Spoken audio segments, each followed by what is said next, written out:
Hola y bienvenido. En este video analizaremos los fundamentos termodinámicos detrás de la activación de un bombillo de luz LED roja a partir de una batería casera de limón, con materiales relativamente sencillos de conseguir y produciendo diferencias de potencial apreciables bajo configuraciones específicas. Esto es posible mediante la aplicación de la electroquímica en la construcción de hemiceldas conectadas en serie que utilizan el voltaje producido por la diferencia de potencial proveniente de una reacción de oxidorreducción que ocurre entre láminas de zinc y cobre sin galvanizar, introducidas directamente en la pulpa de limones mediante incisiones realizadas manualmente con tijeras o con un bisturí, de modo que las láminas queden lo más cerca posible y el uso de cables Caimán para su conexión en serie y su monitorización mediante la integración de un voltímetro o un bombillo LED que cierra el circuito, para producir un flujo neto de electrones desde el ánodo hasta el cátodo de cada micelda, siendo así los limones bajo esta serie de conexiones fuentes de fuerza electromotriz. Los materiales empleados para la construcción del circuito fueron 4 limones, tijeras, láminas sin galvanizar de zinc y cobre, cables Caimán, un multímetro y sus dos electrodos y un LED rojo. Para explicar en detalle el funcionamiento del circuito se plantean las siguientes preguntas a responder. ¿Cuál es la reacción química que rige el proceso? ¿En qué condiciones se da el funcionamiento del sistema? ¿Cómo logra el mecanismo encender el bombillo de luz LED? Es importante conocer las especies químicas participantes en el proceso y en qué condiciones lo hacen para empezar. Lo más simple resultan las láminas de zinc y cobre puro, las cuales al no estar galvanizadas aportan los metales en estado sólido puro. Estas láminas están inmersas en la pulpa del limón, donde hay una solución buffer de los dos ácidos presentes en la matriz de componentes líquida. El ácido cítrico, que es un ácido tricarboxílico débil con un pKa de 3,3 para su primera disociación, de concentración reportada 0,3 molar, el ácido ascórbico de pKa 4,17 con una concentración de 0,0003 molar y los pares conjugados desprotonados formando sales con los iones potasio o calcio en solución. Si se tiene en cuenta el aporte de protones de los dos según la ley de acción de masas, se puede calcular un valor aproximado de pH de 1,8 como se ve aquí. El equilibrio de autoionización del agua, debido a esta gran cantidad de iones hidronio, aporta una concentración despreciable de iones hidroxilo para la formación de fases sólidas insolubles de las especies en solución. La estabilidad termodinámica de las fases sólidas e iónicas solubles del zinc y del cobre en el entorno del limón se determina analizando sus respectivos diagramas de Purvey, potencial versus pH a temperatura ambiente. Al observar el diagrama de Purvey del zinc en el rango del pH ácido de la pulpa del limón, se observa que la única fase termodinámicamente estable en potenciales superiores a menos 0,80 voltios versus el electrodo estándar de hidrógeno es el ion zinc acuoso divalente, y que fases sólidas como el hidróxido de zinc u óxido de zinc son inestables a ese pH, de modo que el electrodo de zinc se encuentra en una zona de corrosión activa constante, disolviéndolo de manera continua al entrar en contacto con el ácido y liberando zinc acuoso bivalente en la reacción de reducción del zinc de la primera hemicelda con una concentración inicial de este último, antes del cierre del circuito, de 9 micromolar según la literatura. En el rango del pH del limón y a partir del potencial del electrodo del zinc, el diagrama de Purvey muestra que el cobre metálico presenta una zona de alta estabilidad termodinámica a potenciales inferiores a 0,30 voltios versus el electrodo estándar de hidrógeno, que a potenciales más elevados se oxida hacia cobre más 2 acuoso, y que los óxidos estables de cobre como el óxido cuproso o cúprico solo precipitan a valores de pH superiores a 5,0, de modo que bajo las condiciones del sistema acuoso, el cobre metálico permanece inmune a la disolución ácida y se llevaría a cabo la reacción de reducción de cobre más 2 acuoso a cobre sólido de la segunda hemicelda. Y al ser el potencial estándar de reducción del zinc mucho menor al del cobre, el zinc sería el agente reductor y el cobre el agente oxidante mediante la reacción global. Sin embargo, esto aplicaría, por ejemplo, si el sistema funcionase como una pila de Daniel, donde hay iones cobre en abundancia puestos en solución por una sal como el sulfato de cobre en algún recipiente donde se encuentra inmerso el electrodo. Pero al ser la concentración de cationes cobre bivalentes tan baja en la matriz de la pulpa del limón, 6 micromolar, se provocaría la polarización inmediata del electrodo, haciendo caer el potencial a valores negativos. Presumiblemente, es la reducción de otras especies disueltas el motivo por el cual se siguen obteniendo lecturas de potencial conforme pasa el tiempo, y el cambio de rol del electrodo de cobre en dirección a ser un electrodo inerte o una superficie catalizadora para la reducción de estas especies, pasando de una celda galvánica de dos semiceldas separadas físicamente y conectadas por un puente salino con una solución de, por ejemplo, cloruro de potasio u otra sal, a una hemicelda anódica constituida por la interfase de la lámina de zinc y la zona de pulpa que la rodea, donde se acumulan los iones zinc bivalentes. Una hemicelda catódica que abarca la interfase de la lámina de cobre y también su entorno de pulpa adyacente. Y el jugo de limón conteniendo cationes altamente móviles, principalmente potasio más 1 y calcio más 2, aniones orgánicos como citratos y ion cloruro, que migran libremente a través de las membranas biológicas del fruto, neutralizando el exceso de carga positiva generado en las cercanías del ánodo de zinc, compensando el consumo de carga positiva en las cercanías del cátodo de cobre y cerrando el circuito eléctrico interno, desempeñando el papel de puente salino. A este pH bajo, el sistema se encuentra en la zona donde el ion hidronio disuelto puede reducirse para formar hidrógeno gaseoso según los diagramas de Purvey, a la vez que el oxígeno gaseoso difundido hacia la pulpa. Al instante de conectar los cables y cerrar el circuito, la termodinámica indica que el oxígeno molecular disuelto es el oxidante más fuerte disponible porque es el que tiene el potencial de reducción más alto. Por lo tanto, los primeros electrones que el zinc envía hacia el cobre son capturados por este oxígeno para formar agua, tal que durante este breve intervalo temporal, la reacción redox principal es efectivamente entre el zinc y el oxígeno, con un potencial teórico de 2,02 voltios. Casi inmediatamente después, el oxígeno que estaba en contacto directo con la superficie del cobre se acaba. Como el interior del limón es un medio denso por el grosor de la pulpa y la presencia de membranas, la velocidad a la que este nuevo oxígeno puede viajar desde la cáscara hasta la interfaz del electrodo de cobre es extremadamente lenta. Y al no haber suficiente oxígeno para recibir la avalancha continua de electrones del zinc, el ion hidronio que está en una abundancia inmensa gracias al ácido cítrico, entra en acción. A partir de este momento, la reacción redox pasa a ser entre el zinc y el ion hidronio, y esta es la que finalmente sostiene la corriente eléctrica, con un potencial teórico calculado de 0,79 voltios.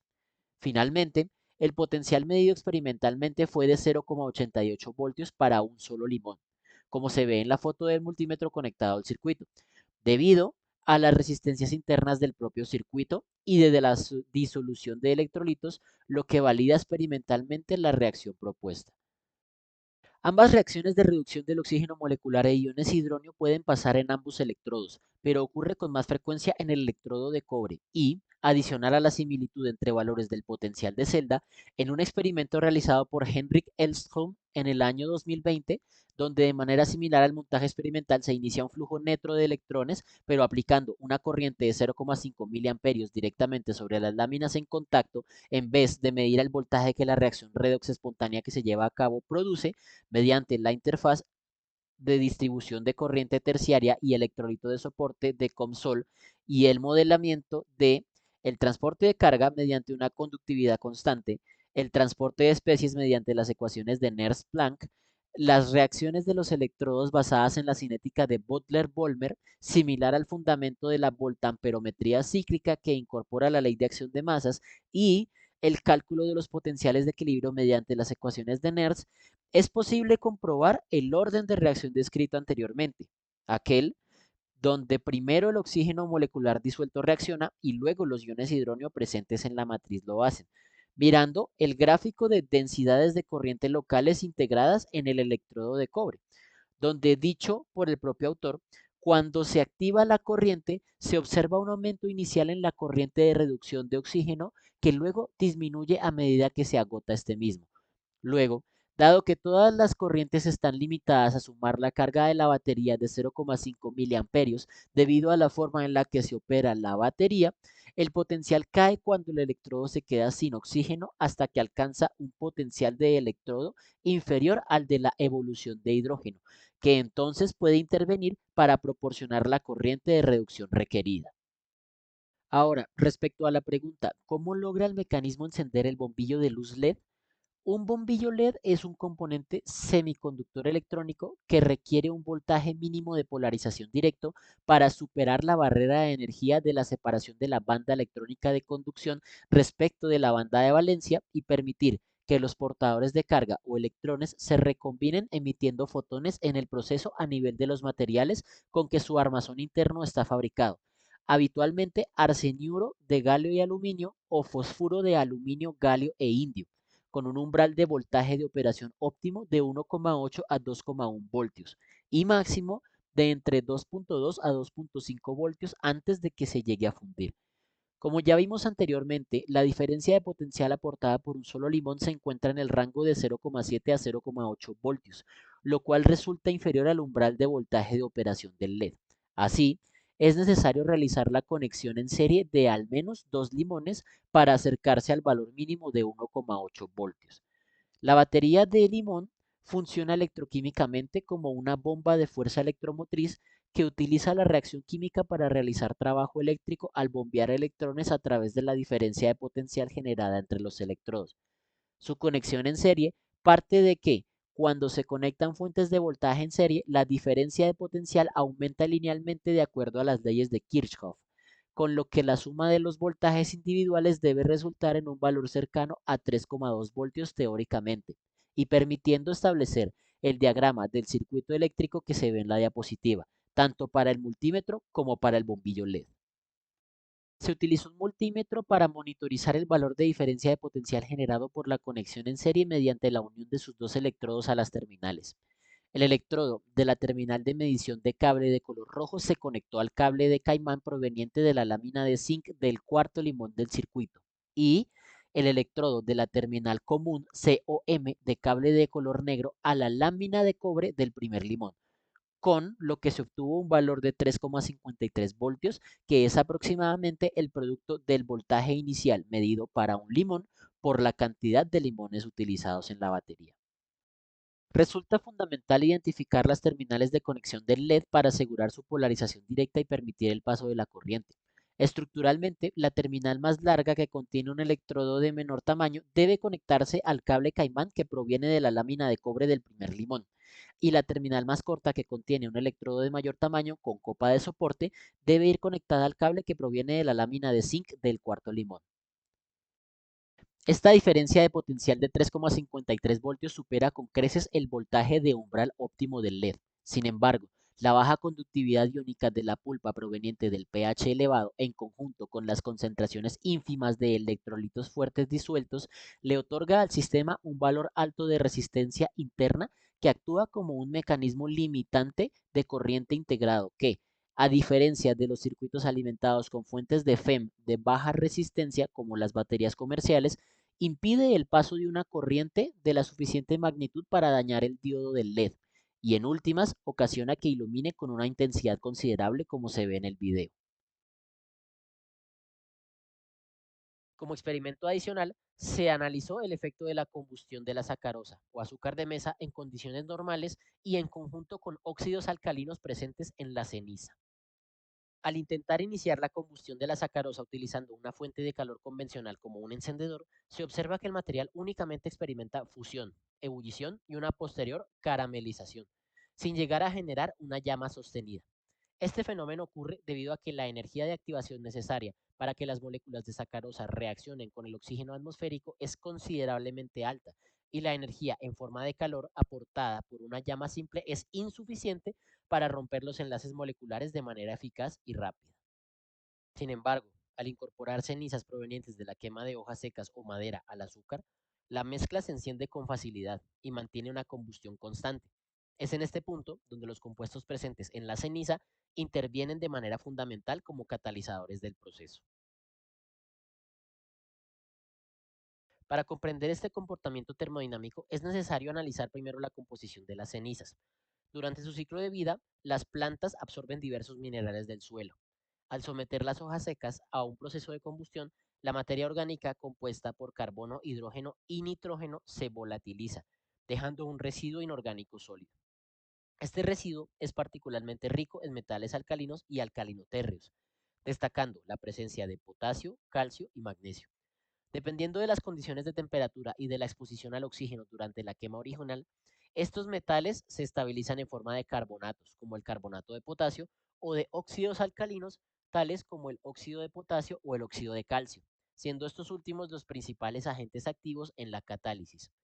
La acción de estos óxidos alcalinos es de catálisis heterogénea. El objetivo primario es facilitar la ruptura de los enlaces carbono-carbono y carbono-hidrógeno de la sacarosa para permitir su oxidación, como ya se mencionó.